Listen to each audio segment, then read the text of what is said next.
pouvez habiter au milieu des personnes les plus terribles. Si vous avez l'autorité, vous n'avez rien à craindre. Et j'aimerais le dire à ceux qui ont peur, aussi, je ne sais pas si tu vas aborder cela, qu'on leur jette des sorts. Si, j'avais une pratique animiste avec une initiation au cours de laquelle, pour dire que il y avait vraiment des puissances, au cours de laquelle, à la fin de l'initiation, les jeunes gens, le sorcier, le roi, le touchaient la langue de chacun avec un bâton. Et la parole de Dieu déclare que voici, les ténèbres couvrent toute la terre, mais sur toi, sa gloire se lève. C'est une déclaration très puissante qui nous montre à merveille que les ténèbres ou le royaume des ténèbres ou les éléments du royaume des ténèbres sont présents sur la terre. Alors, comprendre le message sur le champ d'action et activité des anges dessus. Recevons plus de lumière. Bien, on va rentrer dans le vif du sujet parce qu'on a pas mal de choses également à traiter. Le premier point, c'est les démons et leurs stratégies. Quelles sont les stratégies des démons sur Terre? Comment ça se passe? Y a-t-il des territoires auxquels ils ont accès, des espaces? Quelles sont les stratégies des démons?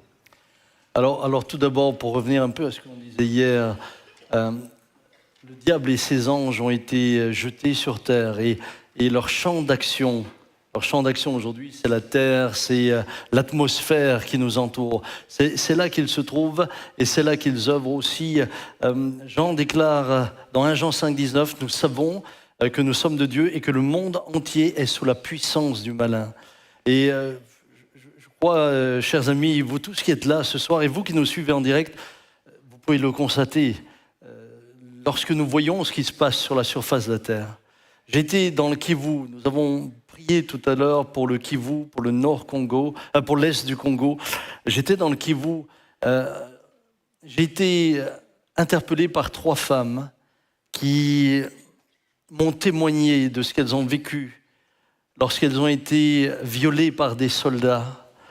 Le seul effort que je faisais, ma concentration, c'était pas de ne pas pleurer.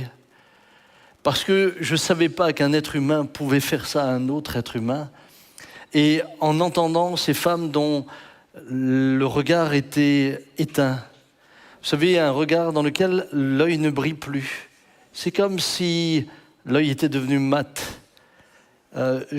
Encore là, quand je vous en parle, je me retiens pour ne pas pleurer parce que je me dis, mais c'est pas possible qu'un humain fasse ça.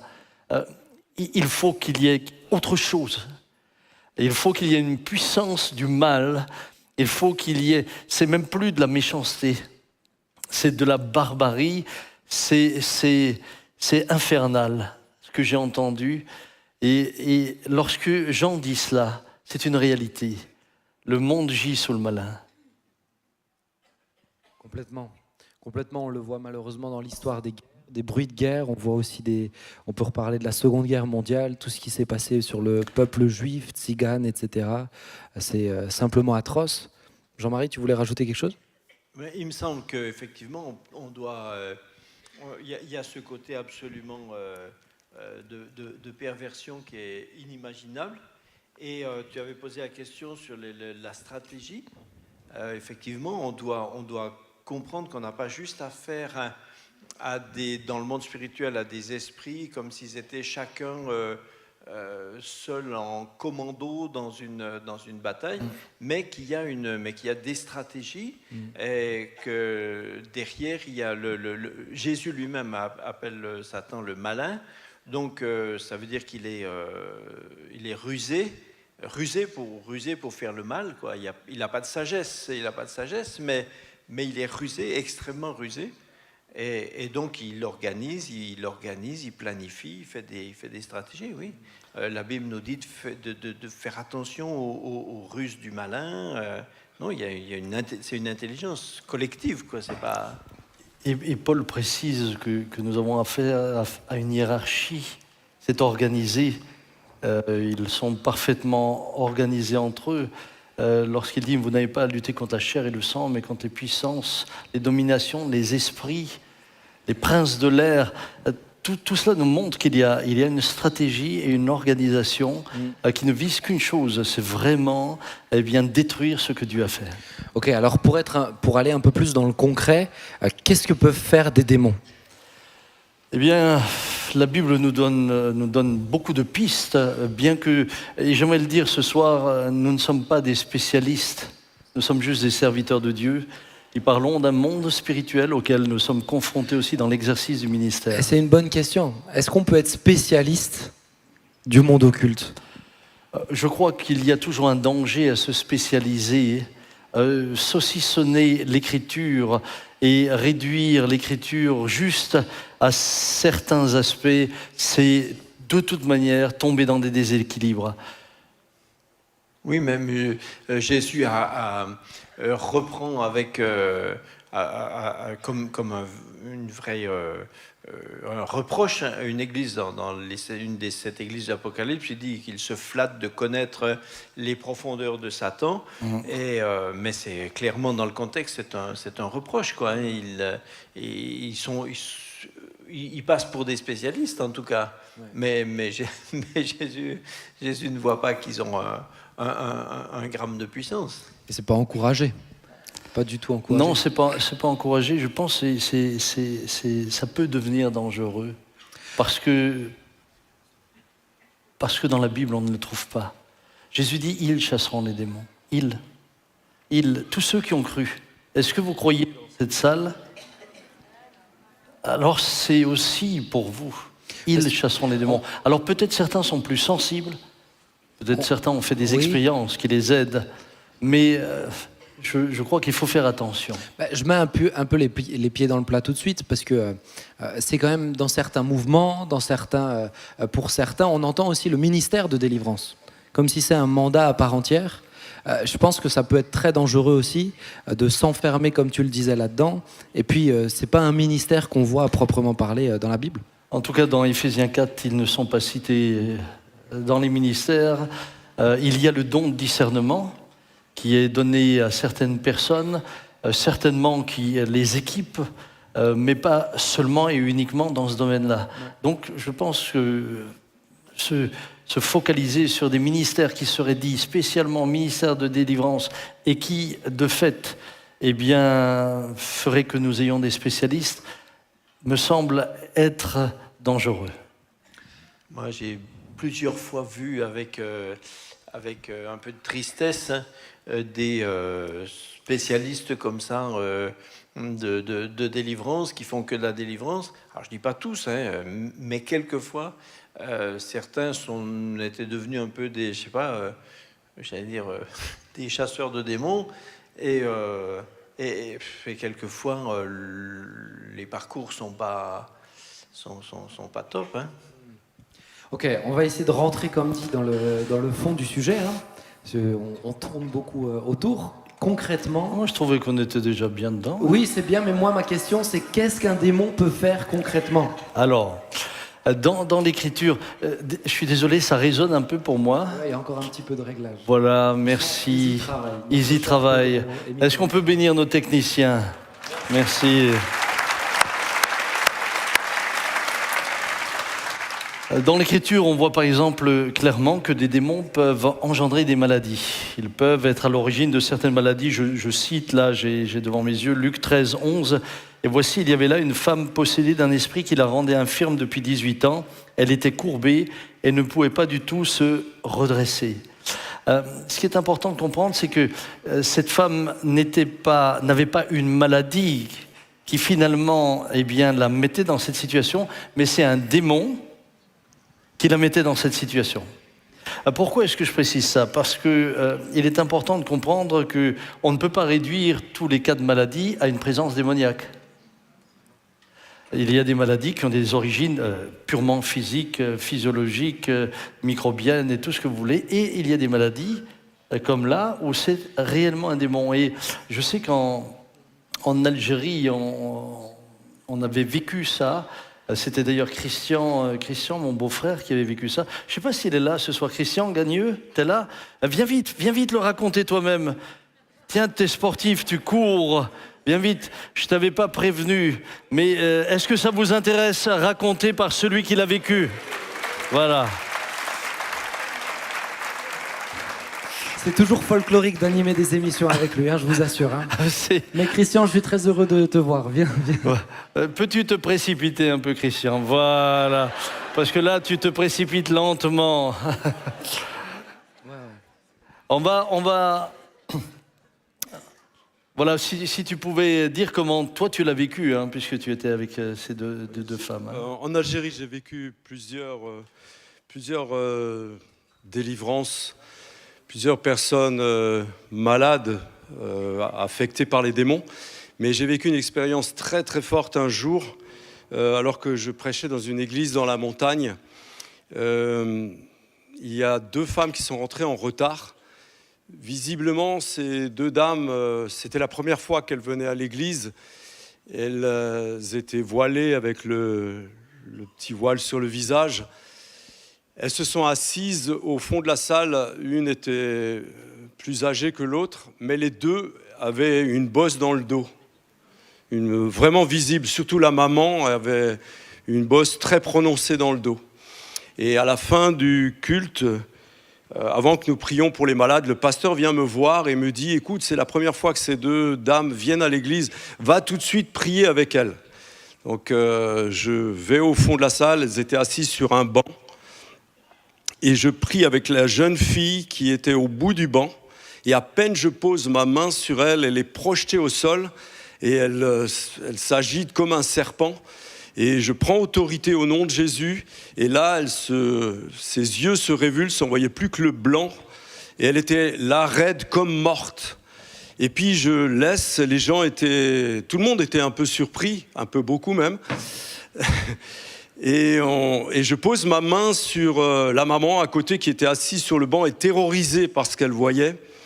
Et au moment où je pose ma main sur elle, sur la maman, et que je commence à prier, j'entends, et les gens qui étaient autour ont entendu un craquement dans son dos, comme si on cassait une branche morte, un craquement, et cette femme tout d'un coup se lève et commence à crier en arabe « Aïssa, Aïssa, Aïssa, Jésus ». Elle criait le nom de Jésus, et elle était droite comme un i, sa bosse avait complètement disparu en un instant. Je me suis tourné vers la jeune fille, j'ai prise par la main, elle était couchée à terre, les yeux toujours révulsés. Je dis au nom de Jésus maintenant, lève-toi. Ses yeux sont revenus, elle s'est levée, elle s'est redressée. La bosse avait disparu également. Les 2 étaient guéris. Je suis revenu quelques mois après. À l'aéroport d'Alger, il y avait une délégation du village qui m'attendait, dont le pasteur. Et ils m'ont dit, Christian, écoute, c'est extraordinaire, il faut que tu remontes au village. Il n'y a plus personne à la mosquée, on a dû construire un bâtiment, tout le monde vient à l'église. Amen. Moi, quand je suis arrivé, j'ai rencontré le mari d'une de ces femmes qui était totalement courbée. Et quand il m'a vu, il dit « Si merveilleux, ma femme, elle était comme un cerceau, maintenant il est toute droite !» Vous savez, des trucs comme ça, moi j'aime les raconter parce que ça, waouh, ça te touche tellement, Quand des démons sont chassés et des infirmes sont guéris parce que c'est l'esprit qui les rendait malades, c'est juste extraordinaire. On a d'autres exemples dans la Bible, des exemples de mutisme, des personnes qui étaient aveugles, mais encore une fois, réduire toutes les maladies à des puissances démoniaques, c'est une erreur. Et j'aimerais dire là quelque chose, c'est que j'ai vu beaucoup de malades qui, au bout d'un moment, lorsqu'ils priaient pour être guéris, parce qu'ils ne recevaient pas la guérison, tout d'un coup, étaient en train de se convaincre qu'ils ont un démon. Et donc, ils commençaient à chercher de la délivrance parce qu'ils étaient sûrs que maintenant, c'était un esprit. Alors on va revenir sur ce sujet qui est très important, je pense sur l'autodiagnostic spirituel tout à l'heure, mais j'aimerais qu'on continue, mon cher père, à avancer sur ce que les démons... Non mais je vous assure, vous savez, beaucoup disent « Ah Benjamin, on s'y retrouve, tu le... Hein » mais c'est pas vous qui animez, hein, c'est pas vous. Hein. Mais je vais te réanimer. Oui, tu vas me réanimer, ouais. Mais alors les démons peuvent rendre malade, mais les démons peuvent aussi donner des dons. Oui, alors ça, bien sûr, on sait qu'il y a des... c'est du reste pour ça que certaines personnes, malheureusement, sont séduits par ce qu'on appelle les arts magiques, la sorcellerie, la magie, etc. Et des gens peuvent recevoir des dons. La Bible le dit clairement. Hein, on parle de celui qui vient à la fin des temps avec la capacité de faire des choses extraordinaires, même des prodiges, hein, de faire descendre le feu du ciel, etc. Voilà, l'Ancien Testament contient aussi des choses comme ça. Hein. Ouais. Il y a la femme qui a un esprit de python, dont Paul finalement chasse l'esprit parce que justement, elle avait cette capacité de dire les choses en avance. Alors justement, on a notre sœur Michel Zurbach. Michel, viens donner ton témoin. Non, c'est pas vrai, je vous embête. Mais on a vu comme il est avec moi, vous avez vu.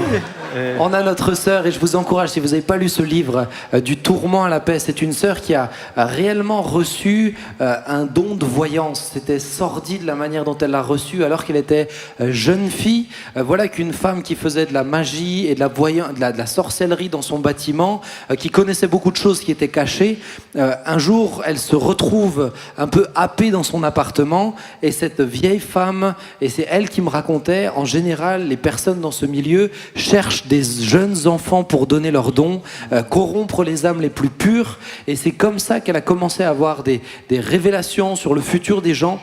Et cette sœur aujourd'hui a renoncé à toute cette vie, elle a ouvert un cabinet de voyance. Mais oui, les démons peuvent donner des dons, mais c'est pas parce que les gens révèlent des choses que ça vient forcément de Dieu. Je le dis aussi pour nos amis internautes, il y a peut-être des non-croyants qui nous suivent. Ce n'est pas parce qu'on vous révèle des choses cachées que forcément c'est de Dieu. Le monde spirituel occulte existe également. Mon père avec ma maman, avait reçu une femme possédée à la maison.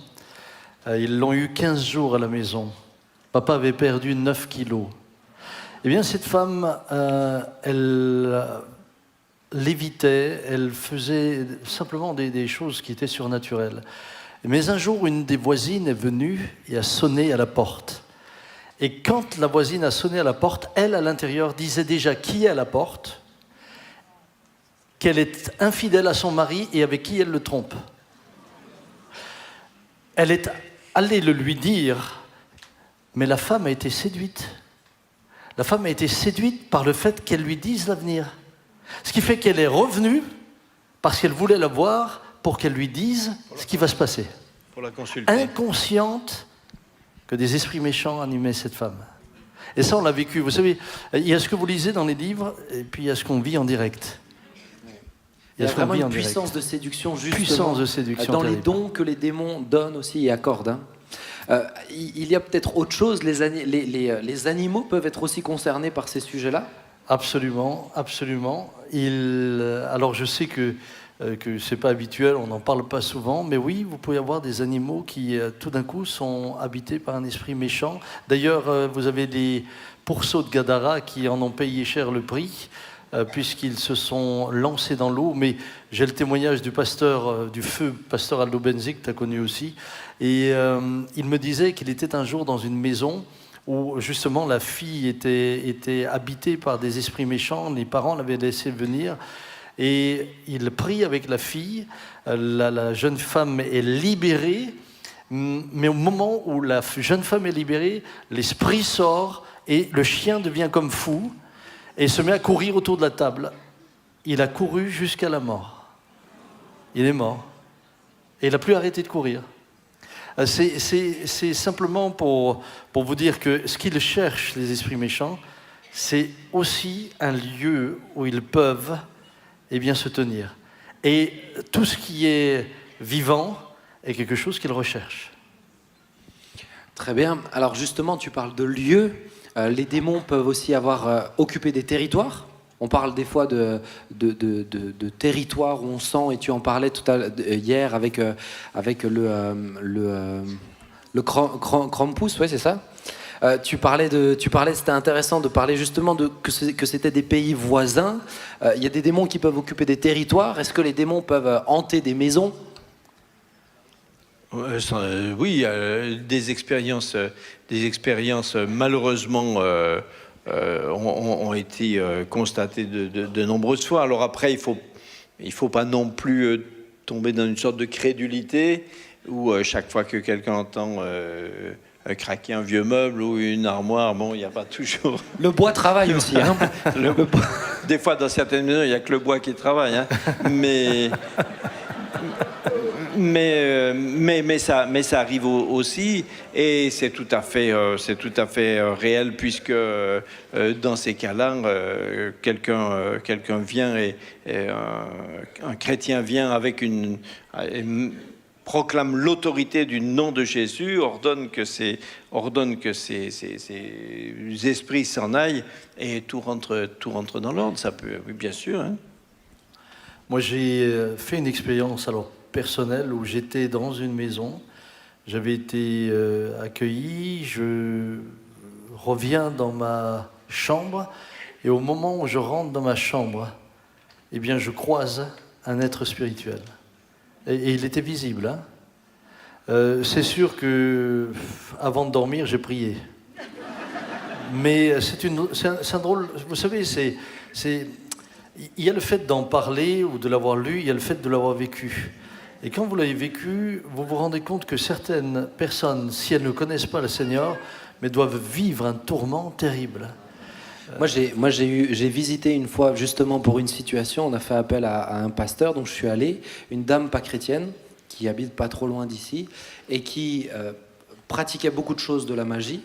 Et elle me disait, mais il se passe des choses dans cette maison, je comprends pas. Elle avait tout à coup la perceuse qui s'allumait toute seule, sans qu'elle soit branchée. Elle rentrait dans sa salle de bain, elle voyait de la buée, comme si quelqu'un avait pris la douche. Elle regardait dans la douche, elle voyait des cheveux, de types de cheveux qui n'appartiennent pas à des membres de la famille. Elle était mais dévastée et terrorisée par ce qui se passait au quotidien dans sa maison. Une des choses abominables que j'ai entendues, c'est une sœur de l'église qui maintenant est dans la région de Bordeaux. Et si elle nous suit ce soir, elle saura que c'est elle. Eh bien, elle rentre un jour chez elle et dans la maison, en particulier dans la salle de bain, partout étaient badigeonnés des excréments, sans que personne ne soit rentré. Elle a eu évidemment très peur. Elle a nettoyé tout ça, mais ça s'est reproduit, et cette fois-ci, c'était du sang qui était badigeonné partout. Et là, en particulier, son papa est allé à prier dans le lieu, et ça s'est totalement arrêté, c'était terminé. Mais c'est une réalité, et le voir partout, c'est une erreur, mais l'ignorer, c'est une erreur aussi. Et je pense que c'est important de le redire. Pour certains, et je fais une petite parenthèse aussi pour les plus jeunes, il y a des fans de films d'horreur. Mais j'aimais leur dire que certaines choses qu'ils voient, les réalisateurs ont expérimenté des choses. Hein. Ils ont expérimenté des situations, ils décrivent un monde qui, il n'y a aucun doute, eux-mêmes sont dedans, eux-mêmes l'ont expérimenté. Donc très très mauvais de toucher à ce genre de film aussi qui montre une partie très réelle aussi du monde occulte. Hein.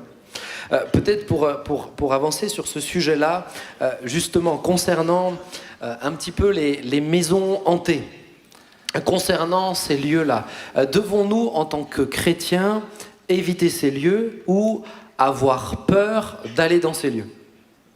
Non. Pourquoi devrions-nous avoir peur ? Le Seigneur nous a donné une autorité. Le Seigneur nous a donné de l'assurance. Nous n'avons pas à les chercher. On est bien d'accord. Mais nous n'avons pas à en avoir peur. Et l'autre jour, la question m'était posée. J'ai déménagé dans un quartier où habitent presque uniquement des musulmans et j'ai le sentiment que maintenant je vis quelque chose, une oppression, etc. Mais j'aimerais vous dire, vous pouvez habiter au milieu des personnes les plus terribles. Si vous avez l'autorité, vous n'avez rien à craindre. Et j'aimerais le dire à ceux qui ont peur aussi, je ne sais pas si tu vas aborder cela, qu'on leur jette des sorts. Si, je vais l'aborder. Tu vas, bon, ok. En plus, tu le sais que je vais l'aborder puisque je t'ai envoyé mes questions, mais c'est pas grave. Mais je peux vous assurer que je ne me souviens plus d'aucune question. Donc je suis innocent, tout blanc. Hein. On va revenir sur ça. D'ailleurs, l'autre jour, on m'a fait un scanner du cœur. J'ai vu mon cœur. Il est tout propre. Oh, c'est beau. Ah oui, je l'ai vu. C'est bien, papa. S'il se souvient des réponses, c'est mieux quand même. Oui, on va essayer. Mais, pour revenir sur ça, quand avec Brigitte, on a habité plusieurs années en Afrique centrale, et il y avait l'ethnie avec laquelle on travaillait le plus, ils avaient une pratique animiste avec une initiation au cours de laquelle, pour dire que il y avait vraiment des puissances, au cours de laquelle, à la fin de l'initiation, les jeunes gens, le sorcier, le roi, le ban, touchaient la langue de chacun avec un bâton. Et chacun se mettait à parler dans une langue, dans leur langue à eux. Et entre eux, ils communiquaient avec cette langue qu'ils n'avaient pas apprise et qu'ils avaient acquise par ça. Alors des fois, les gens nous disaient, mais évidemment, nous, on dénonçait ces choses comme de la sorcellerie, du malin, etc. Et quelquefois, si on avait dû, comme on disait là juste avant, si on avait dû avoir peur, on n'avait plus qu'à rentrer, quoi. Hein. Mais bon, on dit, écoute, Jésus a vaincu le diable. Donc voilà, moi, ça m'a jamais empêché de dormir. Hein. Mais c'est vraiment un sujet, on va revenir dessus encore, mais quand même, il y a beaucoup de croyants qui ont ces peurs-là. Et je trouve que c'est important d'en parler, de leur dire, mais il n'y a pas besoin de s'inquiéter, etc. Si seulement, si on est en règle et si on a la puissance de Dieu avec nous. Si maintenant on a, je ne sais pas, si vous avez votre voisin qui fait de la magie et que vous vous empêchez d'aller boire le café chez lui, c'est dommage, parce que ça serait l'occasion de lui annoncer l'évangile. Vous avez en vous celui qui est plus fort que celui qui est en lui. C'est ça, et c'est ce que tu dis là, c'est extrêmement important. C'est pas vous qui devez craindre les démons, c'est les démons qui doivent vous craindre vous. J'avais raconté déjà cette expérience, je l'ai donnée dernièrement aux étudiants. J'étais en Suisse et je devais enseigner dans une école de disciples. Et quand je suis arrivé, j'avais fait déjà 3 heures de route, 2 heures et demie. Quand je suis arrivé, j'ai pas mis le pied en dehors de la voiture que j'ai un jeune homme qui m'aborde et me dit « il faut que je vous parle ». Alors je dis, oui, on va se parler, laisse-moi juste arriver. Et puis finalement, ça s'est organisé. Et dans cette école-là, ils avaient chaque fois un tuteur avec eux. Donc le lendemain, ils m'ont organisé un rendez-vous. Et quand j'arrive à ce rendez-vous, je lui dis, voilà, qu'est-ce que tu veux me dire? Et il me regarde, il me dit, vous m'énervez. Je me suis dit, tiens, ma femme ne prend pas de rendez-vous pour me dire ça. Mais alors, on sentait qu'il y avait quelque chose derrière. Mais sur le moment, vous savez, je ne comprenais pas. Je me disais, qu'est-ce que c'est que ça? Et son tuteur était à côté de moi, il le regardait, il ne comprenait pas ce qui arrivait. Alors je dis, mais qu'est-ce qui t'énerve? Il dit, je sais pas, vous m'énervez. Et au bout d'un moment, heureusement que je ne suis pas resté dans le domaine de la chair. Et que je n'ai pas réagi en disant « si je t'énerve, dégage hein. ». Non mais, voilà, je vous donne un exemple. Je ne parle pas comme ça. Mais tout d'un coup, la pensée me vient, demande-lui pour qui est Jésus pour lui. Et là, des chapelets d'insultes, d'une violence, de la haine. C'était plus lui qui parlait, c'était celui qui l'habitait qui parlait. Le tuteur du disciple, il savait plus où il en était. On a pris autorité. Ce jeune homme a été délivré de ce démon qui le tourmentait. Et vous savez ce qui m'a touché? Pendant 3 ans, chaque fois que je prêchais en Suisse, il était présent. Chaque fois. Il était tellement reconnaissant. Mais c'est pour vous dire, ce n'est pas nous qui devons craindre. C'est lui qui doit nous craindre, même si, je sais que tu vas me poser la question, nous pouvons connaître des temps, parfois, d'oppression. Je m'arrête. Ok.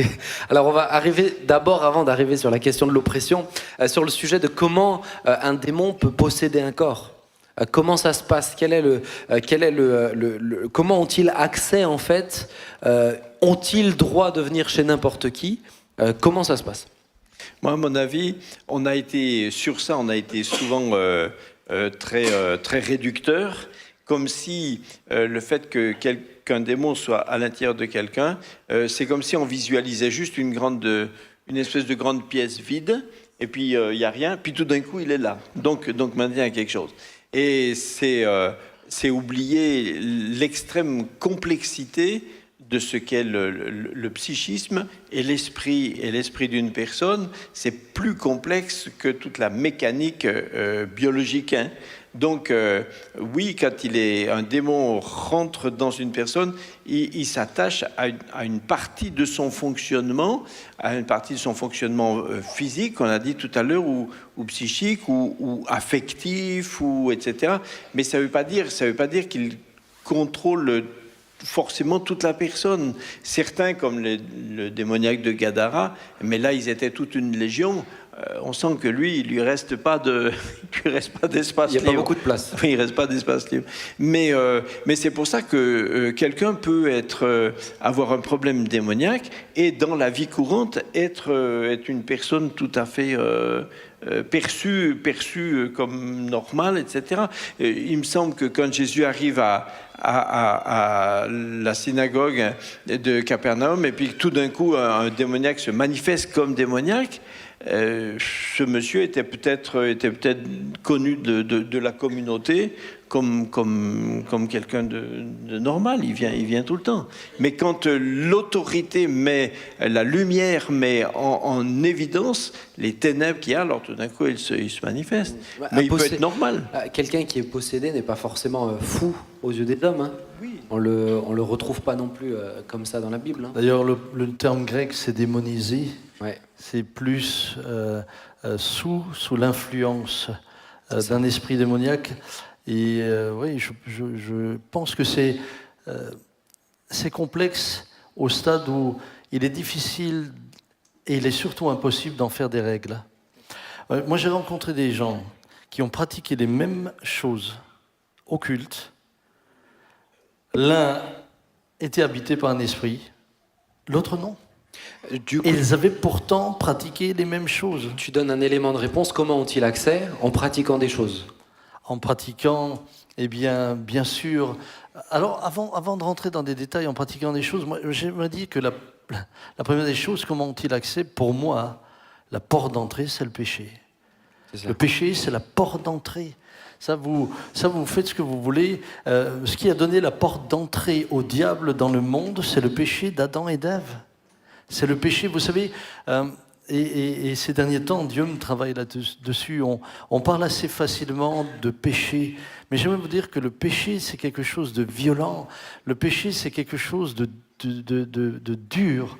Le péché, lorsque Adam et Ève étaient en communion avec Dieu dans le jardin, on ne sait pas combien de temps ça a pris. Nous, on lit ça sur 1, 2, 3 pages dans la Bible, mais j'aimerais vous dire j'aimerais sortir de l'espace-temps qui est le nôtre pour vous plonger à nouveau dans ce paradis dans lequel Dieu rencontrait régulièrement sa créature.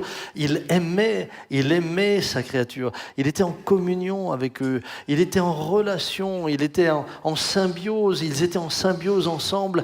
Et tout d'un coup, il y a une trahison. Il y a une rupture. Et c'est violent.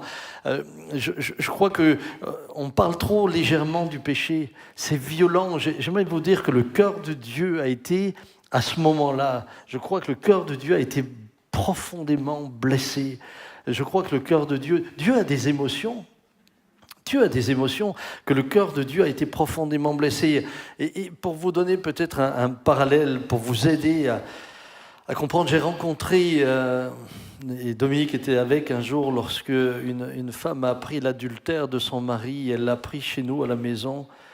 Et je me souviens, chaque fois je le dis, je suis ému, mais je me souviens de cette femme qui s'effondre, qui se frappe la tête par terre, qui crie, qui hurle, qui dit « Pourquoi ? Qu'est-ce que j'ai fait ?» on avait le sentiment qu'elle meurt. Pour elle, c'était comme la mort. Et j'ai eu des adultères, malheureusement, où le mari s'est suicidé. Ce que je veux dire par là, c'est que le péché, quand on parle du péché, on parle de celui qui est à l'origine. C'est violent, c'est méchant, il n'y a pas de limite. Le péché, c'est terrible. Et le péché ouvre des portes.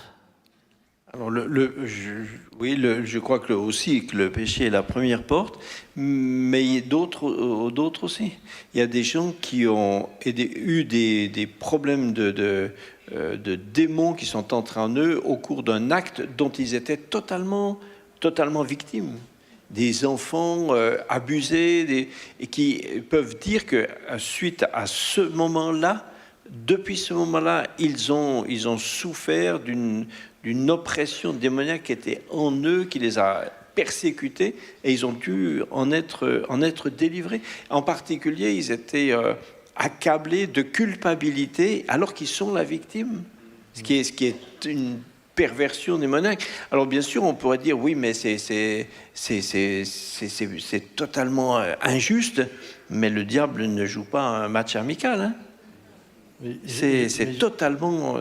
Jean-Marie, mais ils sont victimes du péché de celui qui les a abusés. Oui, c'est ça. Mais je veux dire, c'est pour ça que c'est tellement violent. J'insiste là-dessus parce que j'ai parfois le sentiment que le peuple de Dieu a perdu la notion de la gravité du péché. Et j'aimerais vous dire que quand vous péchez, il n'y a pas de petit péché, de grand péché. Vous blessez Dieu. Vous blessez le cœur de Dieu. Alors, évidemment, tous les péchés ne donnent pas accès à des démons, et heureusement. Et je crois qu'en tant qu'enfants de Dieu, nous avons une grâce. C'est que si nous avons péché, il est fidèle et juste pour nous les pardonner. Là où ça me pose plus question, c'est quand des chrétiens s'installent dans le péché, vivent dans le péché, se complaisent dans le péché, tout en disant qu'ils sont en communion avec Dieu. Pardonnez-moi, mais j'ai du mal à le croire. Vous ne pouvez pas mettre sous le même joug le dragon de l'enfer et l'agneau de Dieu. Vous ne pouvez pas. Et je crois que la vie chrétienne est une vie sainte. C'est une vie dans laquelle nous devons être sérieux. Et je m'adresse à vraiment à tous ceux qui se permettent de forniquer, par exemple, d'avoir des relations sexuelles en dehors des liens du mariage, qui trompent leur femme, ou qui s'adonnent à toutes sortes à la magie, ou qui s'adonnent aux mensonges, qui ont intégré le mensonge comme quelque chose de normal. J'entends souvent, actuellement, enfin j'en entends de plus en plus, c'est ça qui m'inquiète un peu, dans les églises, des personnes qui regardent leur signe astrologique. Mais ça nous montre à quel point il y a une dérive. Il y a une dérive. Et je sais qu'il y a des pasteurs ici dans cette salle et j'aimerais nous dire à nous tous, nous devons prêcher l'évangile et nous devons vraiment nous tenir à l'intégrité de l'évangile, ne pas chercher à plaire au monde, ne pas laisser rentrer des choses qui n'ont pas leur place. Et frères et sœurs, vraiment, le péché, c'est une violence faite aussi au monde céleste. Ce qu'il y a, c'est que souvent, pour ceux qui le pratiquent, par exemple, tu vois le signe astrologique, pour eux, c'est pas grand-chose. C'est un petit truc à regarder à la télé ou lire dans TéléZ ou un truc comme ça. Mais c'est... Oh, j'ai sorti une vieille référence, là, excusez-moi. Hein. C'est TéléZ, c'est à l'époque, c'est ma maman qui achetait ça. Mais Dragon Ball Z, là, je sais plus quoi là. Non, TéléZ, c'est pour regarder le programme télé. Ouais. Mais TéléZ, tu m'as battu là, TéléZ. Ah oui, j'étais un fervent pratique. Retour vers le futur. Mais Mais tout à l'heure, tu disais, heureusement, il y a des péchés qui n'ouvrent pas de porte. Je pense que des fois, et le danger, c'est qu'il y a un peu un côté systématique. Si tu as fait de l'occultisme, alors forcément, tu es possédé. Mais moi, j'ai vu des problèmes, des personnes qui ont des problèmes d'ordre démoniaque, où c'était pas du tout lié à ça. C'était lié, je me rappelle cette personne de laquelle on a chassé des démons, c'était lié à un non-pardon. Et ce manque de pardon a donné accès à Satan. Et le moment où elle a choisi de pardonner, le démon est sorti. Mais on systématise. Frères et sœurs, là aussi, arrêtons de systématiser les choses. Ah, ta mère a fait de la voyance, donc automatiquement, toi, tu as... Mais vous ne pouvez pas systématiser. Sinon, on n'a plus besoin du don de discernement. C'est ça. D'ailleurs, c'est intéressant. Dans les œuvres de la chair, vous trouvez la magie. Il y a la magie, oui. Vous trouvez la magie dans les œuvres de la chair. Donc, soyons là aussi, soyons sages. Ne systématisons pas, ne simplifions pas les choses jusqu'à devenir caricaturaux. Tu l'as dit hier, il y a l'impudicité, il y a tant de choses. Moi, j'ai vu une personne qui se détruisait, liée à un mal-être, se détruisait, se scarifiait, mais la scarification a été la porte ouverte sur le monde spirituel. Il y a eu des problèmes d'ordre de possession après ça. Oui, une porte qui est signalée dans Éphésiens, c'est la colère.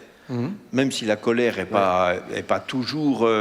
elle n'est même pas toujours un péché. Il y a des fois où c'est légitime de se mettre en colère contre certaines choses qui méritent qu'on se mette en colère. Mais Paul dit, si vous péchez, si vous mettez en colère, ne péchez pas. Et après, il dit, ne donnez pas accès au diable.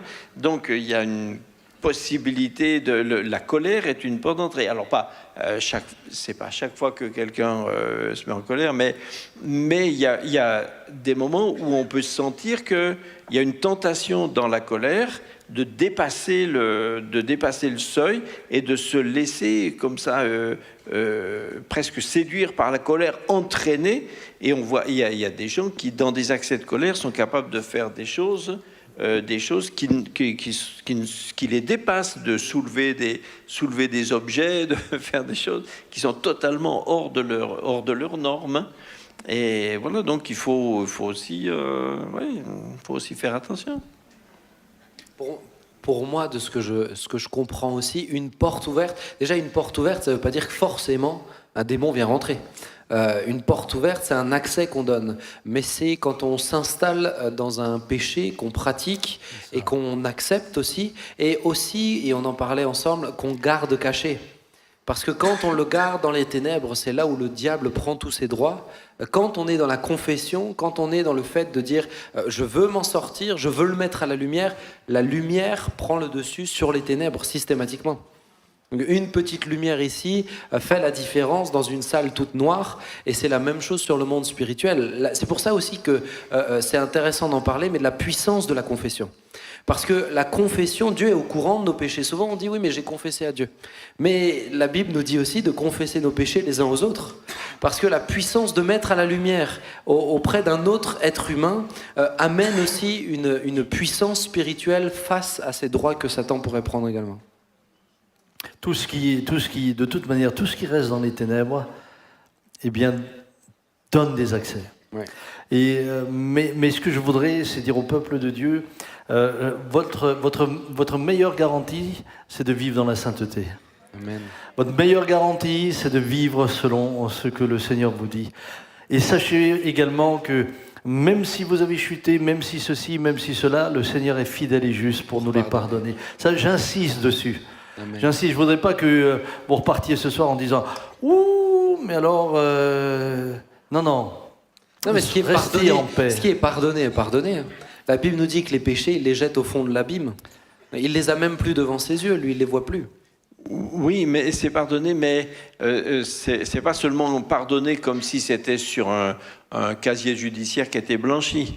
L'attitude de Dieu reste toujours bienveillante envers tous ses enfants. Même si nous sommes infidèles, Dieu demeure fidèle. Maintenant, Maintenant, c'est pas un verset qui permet, qui donne une tolérance à vivre n'importe comment, parce que chacun, j'allais dire, hein, c'est pas un manque de grâce, mais chacun paye les suites de ce qu'on fait. Ce qu'on fait, on le retrouve. Hein. Je pense que des fois, on a été sur ça, on a des fois été trop... la grâce, oui, mais c'est la grâce. Avec Dieu, la grâce ne suppose pas que nos actes et nos choix n'ont pas de conséquences. Le fils prodigue, il revient, c'est une image, mais il a passé son temps avec les cochons. On pourrait en tirer une allégorie avec beaucoup de choses aussi. Hein. Mais quand il revient, il retrouve la grâce, il retrouve la relation avec son papa. Mais quant à tous ses biens, il a tout perdu. Il a tout dilapidé. Il a tout perdu. Le père sort même pour expliquer au frère aîné, pour lui dire, ne t'inquiète pas. Il n'est pas revenu pour te repiquer la moitié de ta part. Tout ce qu'il y a ici t'appartient à toi. Autrement dit, lui, il a revenu, il a retrouvé la relation, mais il ne faut pas dire tout est reparti à zéro, tout va bien. Non, non. Demain, une fois la fête finie, il prend sa place dans la file des journaliers, il travaille toute la journée, le soir, il va la chercher sa pièce. Oui, le péché reste à des conséquences. Donc c'est pour ça que le Dieu demeure fidèle, ok. Donc il demeurera toujours fidèle, et même si on a fait des choses, il nous pardonnera, il nous ramènera. Mais les conséquences de quelqu'un qui a fait des choses qui l'ont amené dans des déboires, etc., eh bien, il y a des conséquences. Alors, j'aimerais qu'on enchaîne un petit peu. On va avancer et le sujet sera possession ou oppression. Déjà, est-ce qu'il y a une différence entre les deux ? Qu'est-ce qu'une possession ? Qu'est-ce qu'une oppression ?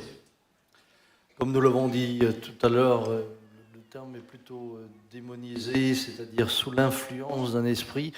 Bien sûr, le possédé de Gadara, comme tu l'as dit, pardonnez-moi l'expression, mais le squattait quasiment totalement, quoique, je veux quand même dire la chose suivante, il avait toujours encore la capacité d'exercer, même si c'est dans une petite partie, son libre arbitre, puisqu'il va au-devant de Jésus.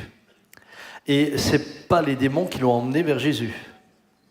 Je n'imagine pas le combat que cet homme a dû avoir pour aller vers Jésus. Je n'imagine pas les voix qu'il a dû entendre, je n'imagine pas tout ce qu'il a dû vivre intérieurement pour mettre sa volonté en action et aller vers Jésus. Ce que je veux dire par là, c'est que quel que soit le degré, vous avez toujours encore de la volonté. Et cette volonté, vous pouvez l'exercer pour vous approcher de Christ. Toujours. Toujours. Ensuite, il y a bien sûr l'oppression. Alors, l'oppression, c'est une action démoniaque, mais qui n'est pas le résultat d'une présence démoniaque sur vous. Moi, quand tu étais malade, maman peut en témoigner, elle est là, hein, elle est au premier rang. Nous avons vécu des oppressions dans la maison qui étaient absolument incroyables. J'avais parfois des oppressions telles que j'avais des troubles respiratoires. C'est comme si on m'avait mis un camion sur la poitrine. J'avais aucun problème de démon ou de possession, mais l'atmosphère, il y avait là une attaque spirituelle. Et quand vous avez une attaque spirituelle, vous vivez une oppression. Et l'oppression va venir pour, par exemple, vous empêcher de faire quelque chose ou vous décourager. Regardez, même l'apôtre Paul, dans certains cas, il le dit, le diable l'a empêché de faire ceci ou d'aller là. Il y a vraiment une opposition. Et l'apôtre Paul, bien sûr, n'avait pas de problème démoniaque, mais il avait affaire à une oppression, il avait affaire à une opposition, et à une opposition démoniaque qui peut se traduire de différentes manières. J'ai en tête un témoignage que je, que je donne souvent parce qu'il m'a marqué. alors que nous étions à la maison ce jour-là, c'était un 11 novembre, je n'avais pas fait de visite ni rien, puisque je me dis toujours quand c'est férié, d'ailleurs j'en profite pour informer l'Église, je me dis toujours quand c'est férié, je veux vous laisser profiter de votre journée avec votre famille, vos enfants. Moi je ne vais pas visiter forcément quand c'est férié pour vous laisser aussi jouir de votre journée. Et ce jour-là, j'étais chez moi, je me lève le matin. Je me suis levé, j'étais insupportable. Bon, comme d'habitude, quoi. Il n'y a rien de nouveau, là. I forgive you. Ah, alléluia. Non, mais j'étais insupportable. Mais quand je dis insupportable, c'est que je ne me supportais pas moi-même. Ça t'est déjà arrivé? Non. Non? Ah, non. Je comprends que ça lui est jamais arrivé, il n'a jamais été oppressé. Voilà. Si. Vous n'allez pas le croire, mais je ne me supportais pas. J'arrivais pas à être d'accord avec moi-même. Alors quand vous n'arrivez pas à être d'accord avec vous-même, c'est compliqué. Hein, mais tout m'énervait, tout. Et puis, je descends, et maman, comme c'était un jour férié, elle m'avait fait la liste de tout ce qu'il y avait à faire dans la maison. Déjà, j'étais énervé, mais elle m'a énervé. Et j'étais tellement nerveux, tellement agité, qu'à un moment donné, vous savez quelle est la solution qu'elle a trouvée? Elle dit, écoute, va faire des visites, va faire des visites. Elle m'a envoyé chez les autres. Ce jour-là, à midi, j'avais mon père à manger, ma mère, et papa est maintenant... Waouh! Lui, il se dit, mais ils sont tellement maladroits quand ils expliquent. Eux, ils savent maintenant. Ils savent parfaitement. Et Dieu seul sait combien j'aimais être avec mon père et tout, mais j'étais à table, j'étais insupportable au stade où il dit à ma femme, mais qu'est-ce qu'il a? Elle dit, oh, il est fou aujourd'hui, il est fou. Mais écoutez ce qui va se passer. Ce soir-là, en plus de ça, je devais prêcher en Suisse. Et je me disais, qu'est-ce que tu vas leur raconter dans l'état où tu es? Alors que je suis là et que mon père me dit en plus de ça, bah, tiens, cet après-midi, je vais chez la tante Elfriede, on va manger un gâteau pour son anniversaire. Je me dis, tiens, ça va me changer les idées, je vais aller avec lui. À ce moment-là, il y a un coup de fil, un frère qui appelle. Il dit, frère Samuel, écoute, il y a un jeune garçon, il est à l'hôpital, il a de la fièvre, ils n'arrivent pas à lui faire baisser de la fièvre, il ne connaît pas le Seigneur, est-ce que tu viendrais prier avec lui? Mais il m'a énervé. Mais il m'a énervé.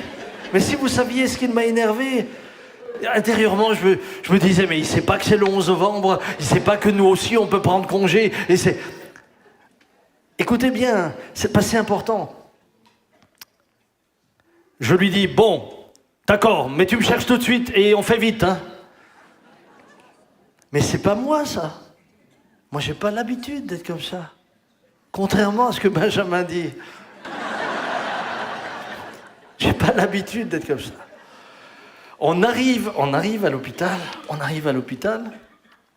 et puis je rentre dans la chambre, et puis je dis, Seigneur, donne la paix dans ce lieu.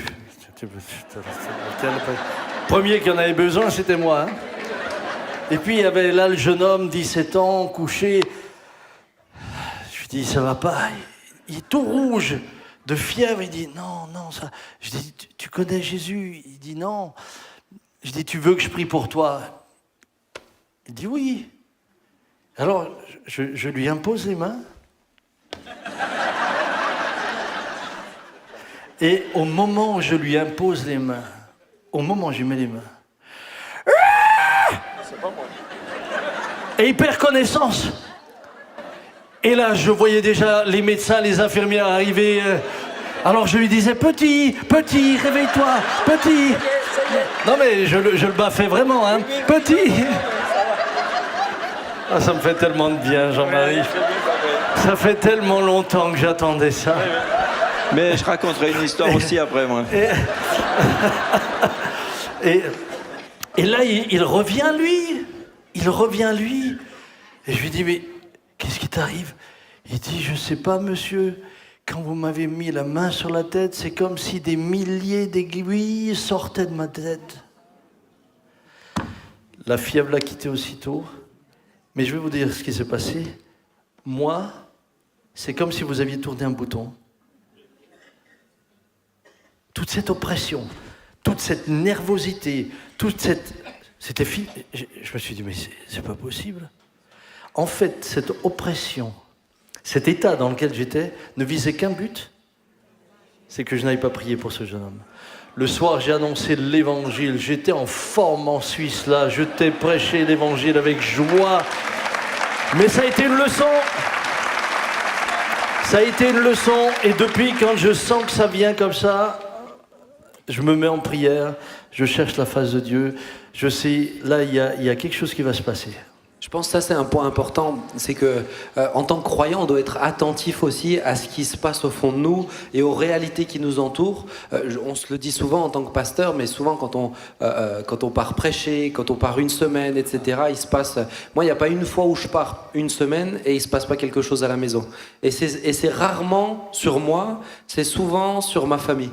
Il y a quelque temps, j'étais en camp et pendant que j'étais en camp, à plusieurs centaines de kilomètres, mon petit qui faisait de la fièvre à 40, 41 de fièvre et qui descendait pas sur plusieurs jours, il allait aux urgences, ça descendait pas. Et jusqu'à un moment donné où j'ai dit bon, maintenant moi je vais aller prier et ça doit s'arrêter, c'est spirituel ce qui se passe là. Et au moment où Dieu me dit c'est terminé, j'appelle ma femme, je lui dis écoute, le Seigneur m'a dit c'est terminé. À partir de ce moment-là, il se remet à manger, il se remet à boire et la fièvre descend en 2 jours. Mais ce que je veux dire par là, c'est que il nous faut être attentif à ces choses-là. Ah oui, Il ne faut pas qu'on soit que dans du terre à terre. On a le droit, on doit être aussi sensible à ce qui se passe. Des fois, il y a moi, j'ai eu tout à coup des disputes de couple qui ont explosé comme ça juste avant que je prêche, mais il s'était rien passé. Alors, je dis pas que toutes les disputes sont liées à des oppressions. Des fois, elle ou je suis fautif. Hein. Oui, tu peux l'être. J'ai dit je,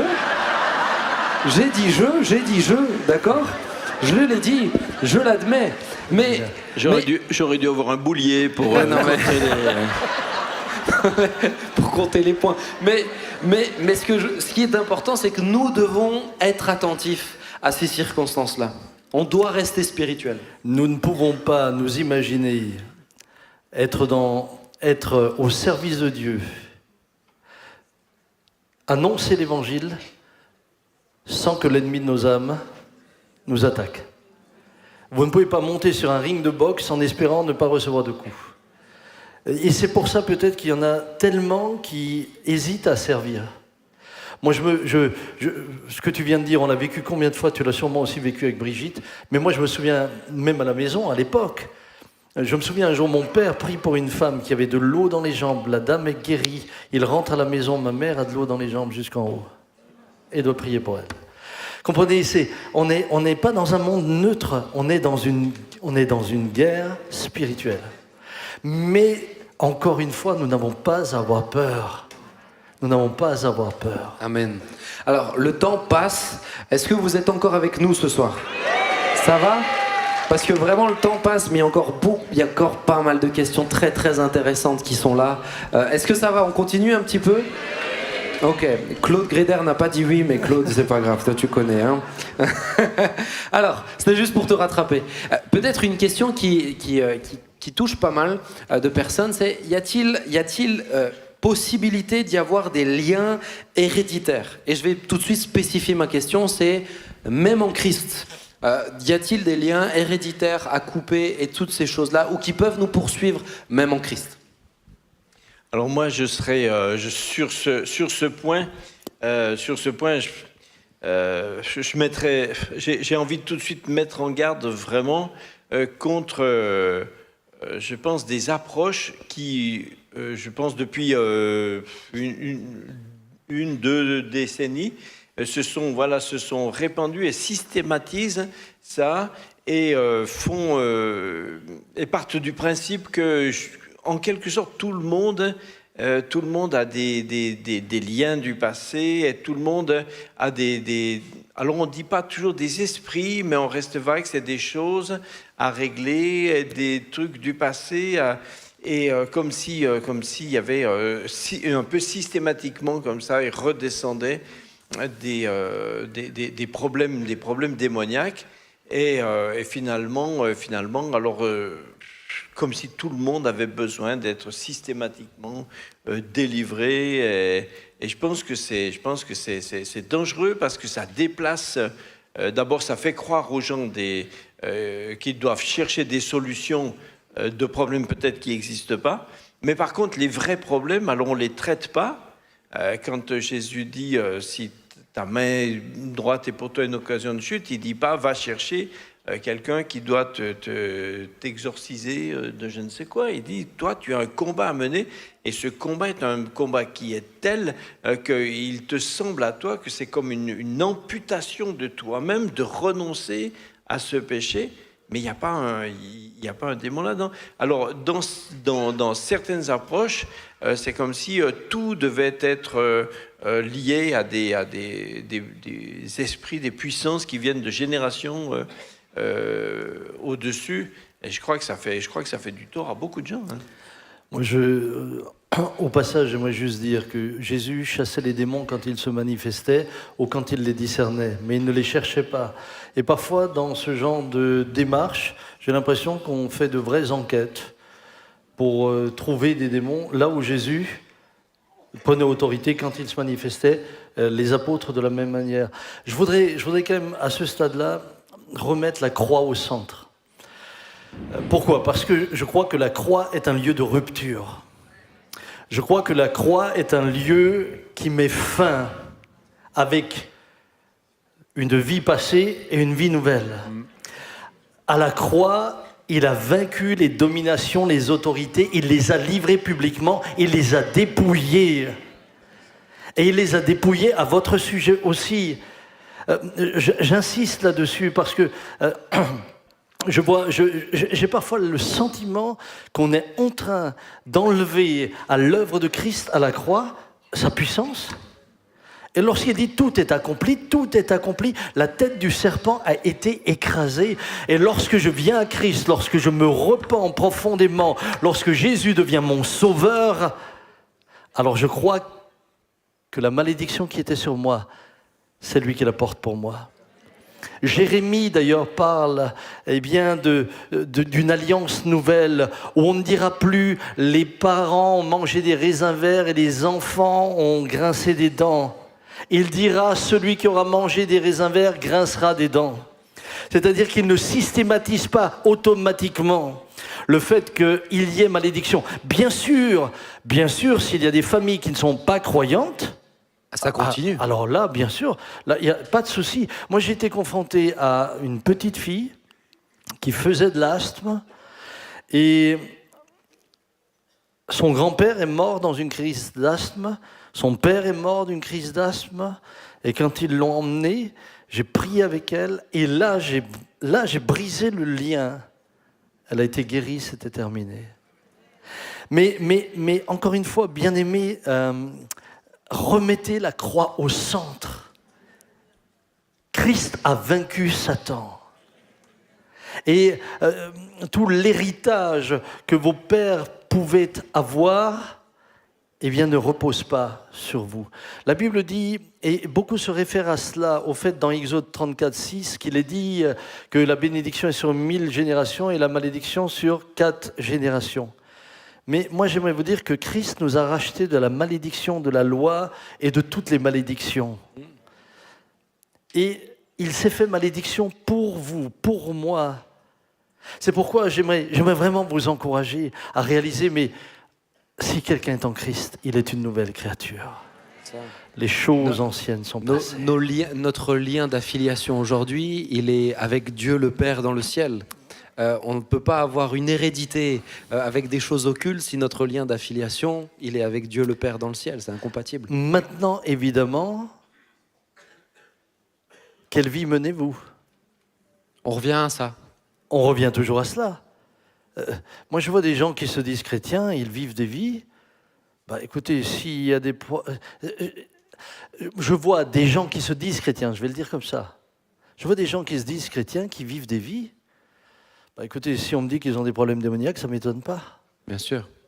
Parce que la vie qu'ils mènent n'a rien à voir avec ce que le Seigneur attend d'un disciple. Peut-être ça me permet de le dire parce que je l'ai sur mon cœur. Il y a des fois des situations familiales où les divorces, c'est réellement une malédiction. Mais j'aimais le dire à tous les couples aussi, même si vous vous inscrivez, vous vous mariez avec quelqu'un où ça se répercute de génération en génération dans sa famille, si vous êtes en Christ, pas besoin de craindre le divorce, pas besoin de craindre... il peut y avoir une malédiction dans ce sens-là, mais à ce moment-là, en Christ, on n'a pas à avoir peur de ces choses-là, et même aller à dire ça peut nous arriver parce que dans ma famille, et surtout, même il n'y a pas besoin de l'appeler ces choses-là. On est en Christ, on va rester unis puisqu'on s'est unis devant le Seigneur. Mais puisque tu parles de mariage, juste, excuse-moi, je voulais... Non, vas-y. Puisque tu parles de mariage, je m'adresse aussi aux jeunes gens qui sont là. Jeunes gens, quand l'Écriture dit, quand Paul dit de ne pas se mettre sous un joug étranger, c'est aussi un joug spirituel étranger. Vous savez, on se dit, ouais, je me marie avec un non-croyant et puis il se convertira. Pour l'instant, tu te mets sous un joug étranger. Mais tu te mets aussi sous un joug spirituel étranger. Complètement. Et à ce moment-là, les questions que nous sommes en train de traiter, eh bien, tout d'un coup, elles rentrent par la porte de celui qui est loin de Dieu. Je ne parle pas de ceux qui sont venus au Seigneur et qui ont un mari incroyant. Vous, c'est l'inverse. Vous allez amener maintenant, par votre obéissance, la bénédiction dans votre famille. Vous allez changer, vous, le cours des choses. Mais quand délibérément et volontairement, vous désobéissez à l'Écriture, en pensant forcer la main de Dieu pour emmener dans la présence de Dieu quelqu'un qui ne veut pas y être, vous vous mettez sous un joug étranger. Et comprenez, ce n'est pas un petit conseil que l'apôtre Paul donne. Hein. Certains disent, ouais, mais c'est un conseil que Paul donne, mais ce n'est pas un petit conseil que Paul donne. Non, non, il est en train de donner aussi une directive, une direction.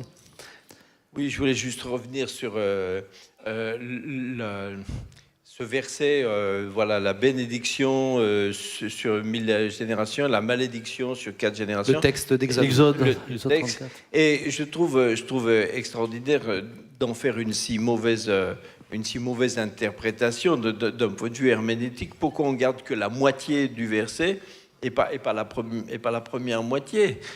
Comment ça se fait que ces 4 générations mauvaises l'emportent sur 1000 générations de bénédiction? Ce qui prouve bien que ce verset n'est pas à prendre dans le sens d'une espèce de théorème mathématique. Sinon, on est tous sous la bénédiction de Papa Noé, parce que bibliquement, il n'y a pas plus de 1000 générations depuis. Alors, c'est quoi qui l'emporte? Pourquoi c'est les 4? Pourquoi c'est pas les 1000? On voit bien que ce qu'on pourrait ressortir de plus flagrant dans ce verset, c'est que la bénédiction de Dieu est 250 fois plus efficace que la malédiction. Amen. On peut aussi le voir comme ça. Mais oui. Donc, il y a des théories, je pense qu'il faut faire attention qu'il y a des théories qui sont très construites, etc. Mais quand on regarde la base, la première base de ces théories, eh bien, bibliquement, la base biblique n'existe pas. C'est des constructions, mais la première base scripturaire n'existe pas. Elle n'est pas dans la Bible. La vraie réponse, c'est une question de foi aussi. Seigneur, je sais que je suis en toi. Je sais que tout l'héritage de mes ancêtres ne compte plus pour moi. Ça s'est arrêté, comme tu l'as dit, à la croix. Mais c'est une vraie position de foi. Moi, souvent, les bien-aimés qui craignent là-dedans, je leur dis, mais c'est une question de foi. La réponse, c'est qu'est-ce que tu crois avant toute chose?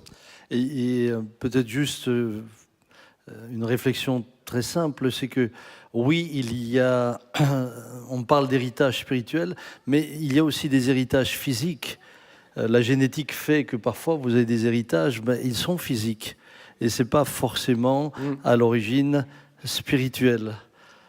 Il y a des héritages physiques, papa, effectivement. Oui, ça vient directement de ton grand-père. Ah. Tac, ça a sauté une génération. Ça a sauté une génération entièrement. Hein.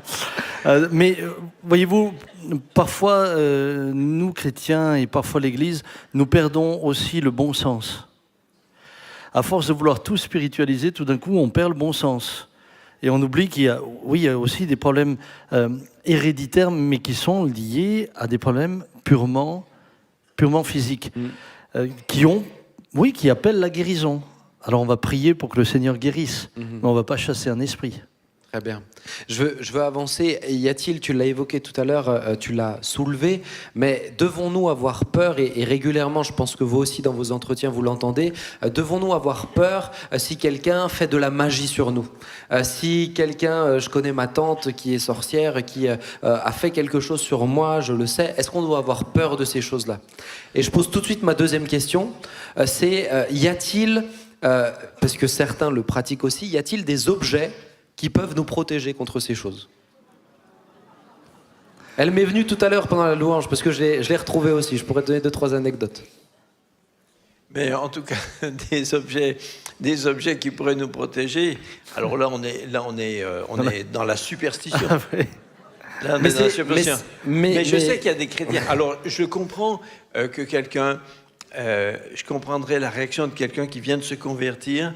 Il aime le Seigneur de tout son cœur. Il a découvert la Bible, hein, et voilà, il l'aime tellement, il la met sous son oreiller. Bon, mais je pense qu'il faut quand même vite grandir et comprendre que la Bible, l'objet Bible, n'est pas sacré en tant qu'objet. C'est la parole de Dieu qui est imprimée dedans, qui est sacré, et on ne sera pas... mais aussi, tu as des gens qui ont besoin de rites, ils ne pourront pas sortir de chez eux sans avoir récité tel verset, par exemple. Hein. Mais là, on est revêtir Éphésiens 6. Revêtir l'armée. L'armure du chrétien. Tous les jours, ils doivent dire « Je mets le casque du salut ». Mais il valait mieux pas l'enlever le soir. Hein. C'était plus simple. Ah oui. Dans le même sens. Dans le même sens. Je savais qu'avec Jean-Marie, je ne m'ennuierais pas.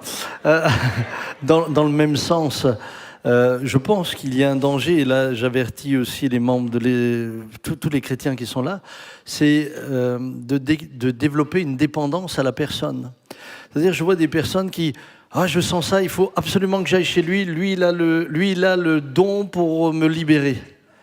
Et puis, avant, vous alliez chez Madame Irma, maintenant, vous allez chez le frère Joseph. Mais rien n'a changé. C'est ça. Vous faites toujours encore la même chose. C'est une thérapie. Vous êtes devenu... Moi, quand des gens me viennent, ils me disent « Frère, je suis en délivrance depuis 15 ans. » Je dis « Attendez, il y a un problème. Il y a un problème, tu vois ça nulle part dans la Bible. Nulle part. Oui, une dame m'a dit ça une fois. Frère, elle était toute contente. Hier, j'ai eu ma 56e délivrance, elle m'a dit. Je lui ai dit, c'est la preuve que c'est une mauvaise voie. Hein. C'est ça. Mais oui. Alors ça me permet... Mais c'est important. Le but, c'était de poser cette question-là de manière vraiment très, très claire. Que pensez-vous de ces... Après, j'aimerais qu'on revienne quand même sur la sorcellerie qu'on nous fait dessus, etc. Oui, bien sûr. Mais que pensez-vous de ceux qui, et sûrement qu'il y en a parmi nous encore ce soir, parce qu'on le rencontre quand même souvent dans nos entretiens, de ceux qui font des séances de délivrance répétées. Et quand je parle de répétées, c'est plusieurs mois, plusieurs années. Quel est votre avis là-dessus ? Alors moi, qu'il puisse y avoir, dans la plupart des cas, lorsqu'un esprit est chassé, les choses se font, voilà, sur le moment. On ne voit pas Jésus passer des heures et on ne voit pas les apôtres non plus passer des heures. On a juste l'apôtre Paul qui est poursuivi pendant 3 jours, donc jusqu'à ce qu'il prenne l'autorité. Mais... Il me semble que même si quelqu'un vit une libération sur quelques jours, parfois, la dame qui était chez mon père était restée 15 jours. 15 jours, c'est comme ça qu'il a perdu les 9 kilos. Hein. Je vous assure que ce genre d'exercice... c'est éprouvant. Jésus dit qu'il y a des démons qui sortent que par le jeûne et la prière aussi. Il y a aussi Alors, moi, quand Jésus dit il y a des démons qui sortent par le jeûne et la prière, c'est pas forcément parce qu'on se met à jeûner, à prier, mais c'est des gens qui ont des vies de jeûne et de prière. Ouais. Et qui ont cette onction, cette autorité. Mais tu sens qu'il y a un degré quand même, puisqu'il dit il y a des sortes. Il dit, tu sens qu'il y a un degré quand même. Il y a des degrés de résistance différents. Maintenant, quand c'est au bout de 15 ans, pour moi, c'est de la thérapie. Vous êtes tombé amoureuse de votre thérapeute. Hein. C'est pas possible. Ne prenez pas ça de manière littérale pour ceux chez qui c'est votre cas. Hein, Mais non. Mais tout simplement parce que bibliquement, on peut pas affirmer cela. Oui. Maintenant que des gens aillent d'étape en étape, ça je l'ai vécu. Des gens qui ont vécu des libérations à un moment donné, et tout d'un coup, un temps plus tard, dans un autre domaine, hop, ils avaient besoin d'aide à nouveau. En tout cas, la délivrance, c'est différent. pas un mode de vie. Hein. C'est pas ni une thérapie ni un mode de vie. C'est un point de passage, et c'est un point de passage. On a encore une fois, on n'a pas d'exemple. Alors, quelqu'un dira peut-être oui, mais bon, évidemment, Jésus, lui, étant Fils de Dieu, qui il est, évidemment, on voit pas comment un démon pourrait lui résister ou négocier. Et nous n'avons pas cette stature parfaite de Christ. Oui, c'est vrai. Donc c'est pourquoi on a des combats des fois qui durent que lui aurait résolu instantanément. C'est vrai. Mais je pense que l'essentiel, c'est que quand la personne elle-même sait qu'elle veut être libre et qu'elle sait c'est pourquoi l'essentiel pour moi, c'est de faire rentrer les gens dans la vérité, parce que vous connaîtrez la vérité vous rendra libre. Hein. C'est ça. Et c'est quand la personne elle-même veut être libre que maintenant il peut y avoir des cas extrêmes, mais des cas différents, des trucs qui nous échappent, parce qu'encore une fois, on risque pas de systématiser et on comprend. Et je pense pas qu'on a besoin de comprendre, on a besoin de croire, on a besoin d'affirmer, de proclamer. Alors, on va avancer tout à l'heure la question de faut-il avoir mais peut-être peur. juste une chose quand même importante. Quand une personne est libérée, ce qui est important, c'est qu'ensuite elle soit remplie de la présence de Dieu. Oui. Hein, parce que sinon, évidemment, ça devient plus compliqué. Et ça, c'est important. Et de l'autre côté, Jean dit que celui qui se garde lui-même, le malin ne le touche pas. Le malin. Et c'est pour ça que je nous encourage, mais gardons-nous nous-mêmes. Vivons dans l'amour de Christ, dans la sainteté. Et le malin, et l'Écriture est claire, le malin ne le touchera pas. Pour tout à l'heure, la question que je posais, je pense que la réponse est la même chose que pour les maisons hantées, etc. On n'a pas à avoir peur de personnes qui feraient de la magie sur nous, etc. Puisque celui qui est en nous est plus fort que ceux qu'ils utiliseraient. Nous avions un voyant sur Mulhouse, un voyant qui faisait des émissions sur à l'époque, c'était une radio mulhousienne importante où ils ont un voyant qui régulièrement Ça se fait souvent. Oui, oui. Et il est venu, il l'a confessé à une personne qui travaillait sur place. Il est venu pour me prendre en photo, moi et mon père, afin de travailler sur nous. Et nous n'avons jamais, nous l'avons su, mais nous n'avons jamais eu ni peur, ni rien eu, parce que nous n'avons pas à craindre. Frères et sœurs, c'est toute malédiction invoquée injustement contre Jacob sera sans effet. Amen. Sans effet. Amen. Sans effet. Amen. J'aimerais qu'on arrive sur un point qui, je pense, aujourd'hui est très actuel. Tu l'as effleuré, mais c'est c'est le sujet des diagnostics et des autodiagnostics. C'est-à-dire que souvent, dans nos demandes de rendez-vous, des personnes viennent en disant « Frère, priez pour moi, je suis possédé, j'ai des démons, ou on m'a envoyé chez vous parce qu'on m'a dit que j'ai des démons. » J'ai reçu des professionnels qui m'ont dit « C'est d'ordre spirituel, faut que t'en... » Alors souvent, je leur dis « Mais t'as le même Dieu que moi, pourquoi tu pries pas toi ?» Est-ce que vous pensez que ces diagnostics, ces autodiagnostics qui sont liés à des enquêtes, souvent, je dis souvent qu'on n'est pas censé être des détectives du spirituel, mais à des enquêtes de qu'est-ce que j'ai péché, qu'est-ce que j'ai mal fait, est-ce qu'il y a un objet caché chez moi que j'ai pas trouvé? J'ai vu des gens qui ont retourné toute leur maison pour trouver ce qui est la source. Est-ce que vous pensez que c'est une bonne manière d'appréhender ce sujet? Évidemment, je pense que la réponse est dans la question. J'ai ma réponse, mais non, c'est pas une bonne approche.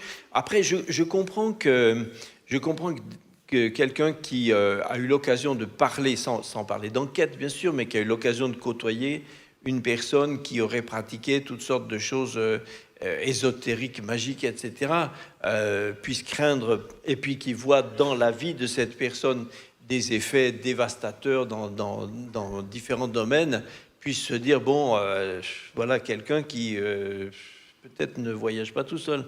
Alors, il se dit, bon, je vais l'envoyer vers quelqu'un qui peut spirituellement l'aider. Je comprends, la démarche a un sens. Maintenant, si, encore une fois, si on systématise, et puis parce que la personne a rempli telle case, ou alors des gens qui ont mal compris ce qu'est le don de discernement et qui en font une espèce de don de diagnostic. C'est comme s'ils voyaient à travers les gens spirituellement. Ils les regardent et disent, vous avez 3 démons ici, 2 là.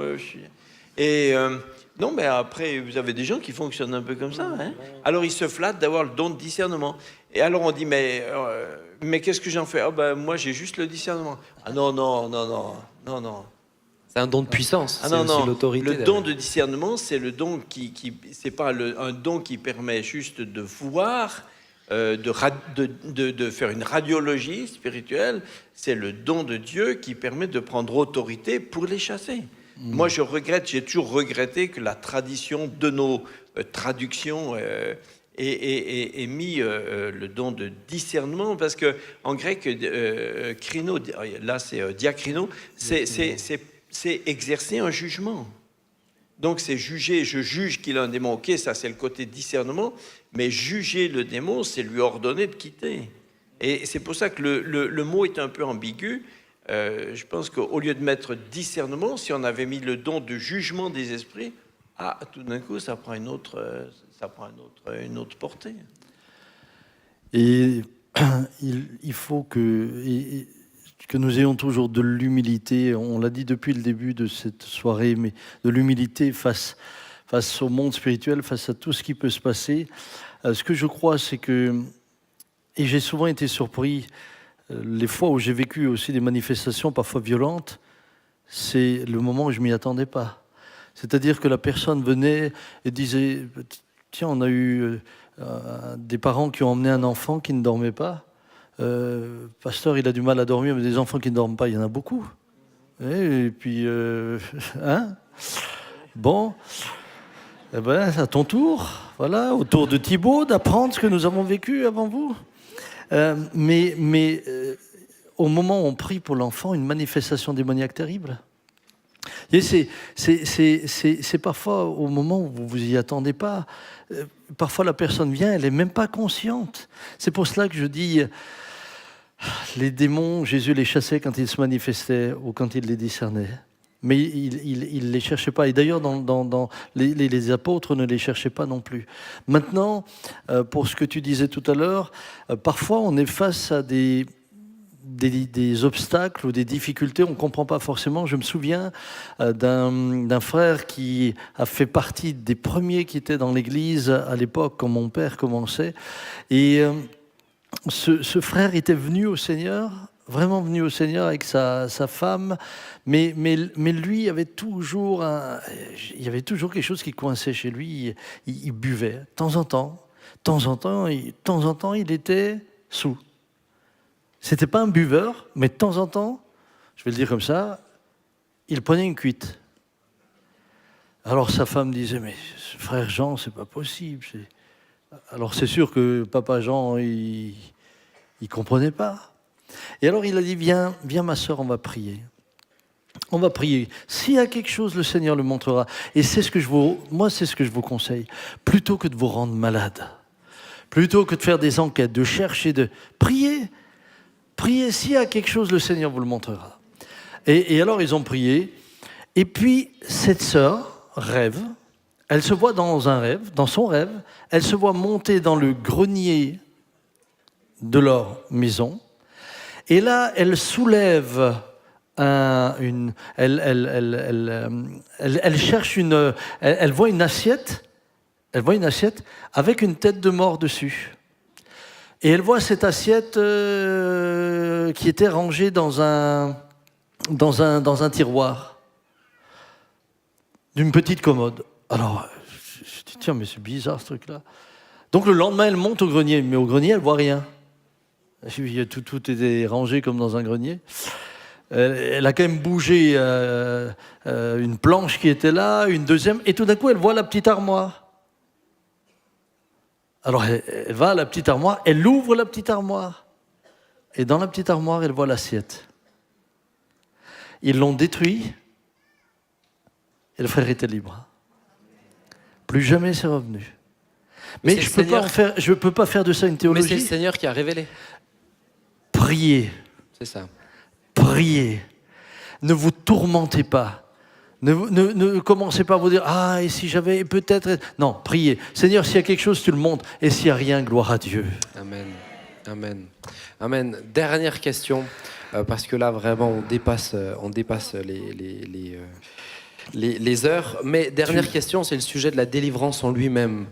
Comment doit se passer, ou y a-t-il une méthode, y a-t-il des phénomènes qui doivent absolument se produire pour dire à quelqu'un, tu as vraiment été délivré? Je dis ça parce que malheureusement, des fois, on est assez réducteur sur comment doit se passer une délivrance, et peut-être pour rassurer certains aussi à ce niveau-là. Il y a 7 phases. Non. Mais, je pense qu'il n'y a pas de... Moi quand je me suis converti, j'étais avec Brigitte, on a eu l'occasion d'aller voir des amis chrétiens qu'elle avait en Suisse, qui étaient à Lausanne à ce moment-là. Et j'étais converti depuis 3 semaines. J'ai donné vraiment mon cœur à Jésus dans une petite réunion de maison, dans un petit salon. Il y avait un tout petit groupe de personnes. Et tout de suite après, je partais au service militaire. Et donc, à ma première perme, entre Noël et Jour de l'An, elle m'a dit, bon, on a quelques jours. Donc, on est allé voir ces gens-là comme ça. Et moi, je croyais que on allait juste voir des amis pour faire quelques jours de vacances. Et en fait, je suis arrivé et j'ai découvert que c'était un groupe de chrétiens qui faisait que de l'intercession. Alors, nous, on n'avait pas pris rendez-vous, tout ça, donc on était même... on arrivait un peu comme un cheveu sur la soupe, quoi. Et alors, ils m'ont accordé quand même une heure de rendez-vous pour prier pour nous. Et résultat, on était allé se promener à Lausanne, bon. Et donc, je connaissais rien. J'étais jeune converti. Ils ont commencé à prier pour moi. Et à un moment, je ne sais pas ce qu'ils ont dit, à un moment, des démons sont sortis de moi. Je ne connaissais rien à ça. J'ai senti peut-être 2, 3, je ne sais pas, 2, 3, mais c'était extraordinaire. Personne ne m'a expliqué quelque chose. Je savais, j'ai senti 2, 3 souffles. Je sais qu'ils sont sortis de moi. Mais quand on est sorti de cette réunion, on rentrait sur Grenoble directement après, tout de suite après, dans la nuit, comme ça, je savais que il y avait 2, 3 problèmes en moi. Je savais intuitivement, qu'ils sont réglés. C'est fini, ils sont réglés. C'est des problèmes très personnels, ils sont réglés. Et ils étaient réglés. Mais il n'y a pas... Il faut suivre ce que le Saint-Esprit fait. Quand on organise, on systématise les guérisons, les délivrances. Lorsque vous regardez Christ, Jésus ordonnait. Simplement, il l'ordonnait. Il n'y a pas besoin de crier, il n'y a pas besoin d'hurler. Les démons ne sont pas sourds. Je veux dire de la part de la personne qui prie. De la part de la personne qui prie. Et de l'autre côté, j'aimerais vous dire qu'il y a des délivrances où il n'y a pas de manifestation. Vous avez des délivrances où il y a des manifestations spectaculaires. J'en ai vu, j'en ai vécu. On a raconté hier encore. J'en avais raconté hier. Mais il y a des délivrances où les choses se font paisiblement. Et pourtant, les personnes pour qui on prie ont fait des choses relativement inquiétantes, où on se dit... Ah, avec ça, il risque d'y avoir... Non, tranquillement, on prie et la personne sent, je suis libre. Il n'y a pas eu de hurlement, personne n'a craché, personne n'a vomi, personne n'a été violent. Donc là encore une fois, ne faites pas de règles. Est-ce qu'il faut, parce que ça on le voit aussi régulièrement, mais est-ce qu'il faut, quand on chasse un démon, lui demander absolument quel est son nom ? Commencer à dialoguer avec ce démon? Non. D'ailleurs, Jésus l'a fait qu'une seule fois. Non. Et Jésus l'a fait qu'une fois, et je pense qu'il l'a fait à titre totalement pédagogique, dans un but bien précis, c'est juste de révéler à ses apôtres qui étaient avec lui qu'il n'était pas seul et que c'était en fait une possession massive, puisque le nom du démon, Légion, n'est pas vraiment un nom, c'est un titre de quantité plus qu'un nom. Et ça avait un sens pédagogique, c'est pour que ça soit compréhensible pour eux après. Mais Jésus n'a jamais discuté avec. De toute façon, quel intérêt vous avez à parler avec un menteur? C'est bien résumé, merci. C'est ce qu'il fallait, merci Jean-Marie. Ça n'a pas de sens. Bien, chers amis, alors vous imaginez bien que c'est un sujet où on pourrait continuer encore sur bien d'autres domaines, mais j'espère que ça vous a intéressé ce soir. Papa, je vais te laisser le mot de la fin encore. Ah bien, écoutez, en mot de la fin, j'aimerais vous dire que Christ est vainqueur.